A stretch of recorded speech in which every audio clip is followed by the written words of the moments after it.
ഇവരെന്താ പറഞ്ഞിരിക്കണമെന്ന് വെച്ചാൽ ഇവർ വാപ്പി മക്കളും MDMൻ്റെ മാഫിയയിൽ തലവരാണ്, MDM യൂസ് ചെയ്യും. പക്ഷേ ഈ പോലീസ് വന്നിട്ട് ഒരാളെ ടാർഗറ്റ് ചെയ്തിട്ട് തല്ലുകയെന്ന് പറയില്ലേ, അതേപോലെ എൻ്റെ വാപ്പാനെ തല്ലിയത്.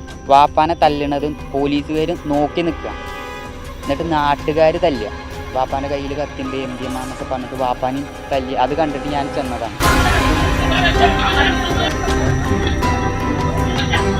തുർക്കി സുബി എന്ന് പറയുന്ന ആൾ പോലീസിൻ്റെ ലാത്തി മേടിച്ചിട്ട് എന്നെ തല്ലി.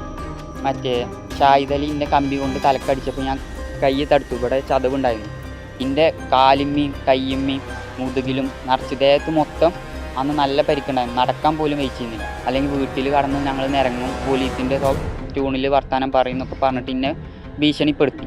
എൻ്റെ കയ്യിലും കത്തിയുണ്ട്. ഇവനാണ് ഈ തുർക്കി സുബി. ഇവൻ്റെ കയ്യിൽ കത്തിയാണ്, ഇവന് MDM ആണെന്നൊക്കെ പറഞ്ഞിട്ട് തുർക്കി സുബി പോലീസിന് പിടിച്ചു കൊടുക്കുക ചെയ്തത്.